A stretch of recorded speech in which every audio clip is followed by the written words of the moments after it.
After the assassination of Majorian, the disintegration of the empire into separate independent kingdoms became a fait accompli. Ricimer, the general of the mercenary army, realized that his power would never extend further than his Italy.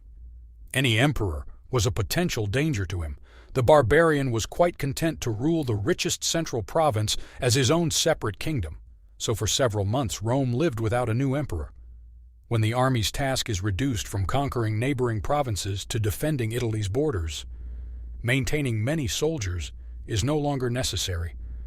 Italy was rich, and Ricimer proved to be a successful commander, and his mercenaries several times managed to repel pirate raids of the Vandals or raids of several hundred Germanic brigands from across the Alps. Probably Ricimer would have left Rome without an emperor, if not for another trolling from the restless Vandal king. Gaiseric, having learned that there is no new emperor in Rome, has offered on a throne the candidate, Olybrius. That lived in Constantinople and was married to the youngest daughter of the late Valentinian III. On the senior daughter was married son Gunneric, so that Vandal, with the offers, began to creep to an imperial throne. Of course, Ricimer did not want the Vandals to arrive in Italy with the Byzantine army with the new emperor. As a result, the choice of Ricimer fell on the noble Roman from the southern province of Italy, Libius Severus. Little is known about his origin, but it is clear that the future emperor was in no way connected with the army and did not pose any potential threat to the barbarian. Needless to say, Libya was supported only by the Senate of Rome. He was not supported by the provincial generals, Constantinople, or the barbarian states. Barbarian kingdoms after the death of the emperor immediately engaged in the usual capture of new territories. Visigoths again stretched into Spain, where the empire left the general Nepotian had not yet had time to strengthen in any way and preferred to recognize the power of Theodoric. The latter deposed the foreign appointee anyway and annexed Spain to his dominions.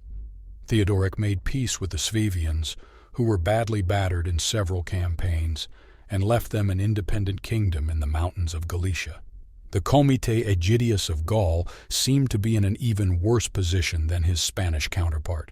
But despite being surrounded by Franks, Alemanni, Burgundians, Visigoths, and Britons from Armorica, he was very successful in containing the barbarian kingdoms and pursuing an independent policy. Aegidius also did not recognize Libius. The latter, in retaliation, appointed the Comite of Gaul, former Comite Agrippinus. That came to Arles, and he was subordinated to the coastal imperial cities, and for Aegidius remained north. Between the possessions of the two Comites lay the barbarian kingdoms. The Burgundians had retaken Lyon, and now no one could prevent them. Agrippinus launched a war against Aegidius and drew the Visigoths to his side. How? Very simple and usual for the empire of those years. He simply gave them for help part of the territory, officially recognized for the Visigoths the right to Narbonne, thus securing Theodoric land on the Mediterranean coast. For the official transfer of such an important city, it was possible to fight, so the Visigoths attacked Aegidius and drove him back across the Loire River.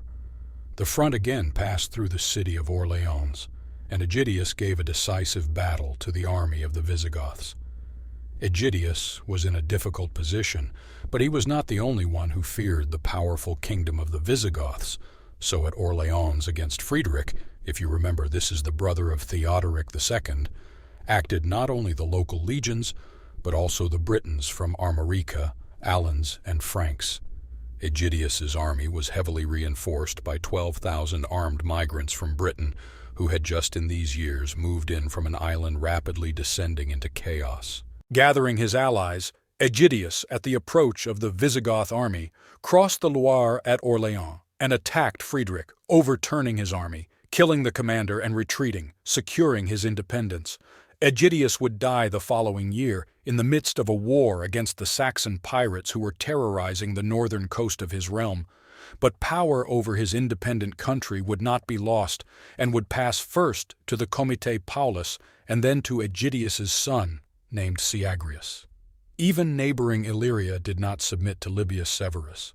Marcellinus, who ruled there, was generally going to attack Italy and expel Ricimer, but when he reported his intention to the Byzantine emperor, apparently hoping to get approval as a reason to further recognize himself as emperor. He was advised not to start a civil war in an already suffering country. So Illyria simply lived, completely ignoring what was happening in Italy. Livius himself canceled some decrees of his predecessor, issuing a decree, Unjust Laws of the Divine Majorian, in particular, again allowed women up to 40 years old to go into monasticism, canceled the requirement for widows for 5 years to remarry under threat of losing their inheritance.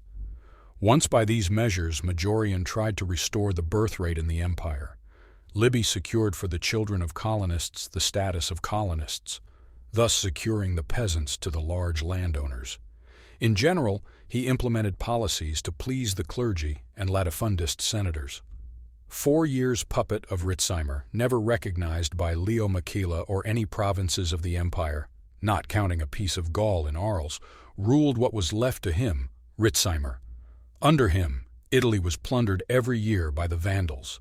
Livius never achieved the recognition or help of the East, although Rome obediently recognized all consuls appointed from Constantinople, printed coins with the image of the 2 emperors, coaxed and beckoned. The emperor died in 465. The shadow of Ricimer, he obediently performed the functions of a puppet and gave his master no reason to be angry with any of his acts of state. Many speculate that he, who never lived up to Ricimer's hopes of being recognized by the East, was poisoned. The time has come for the commander of the barbarian army to choose a new emperor. Who will be the next creature of Ricimer in the next part?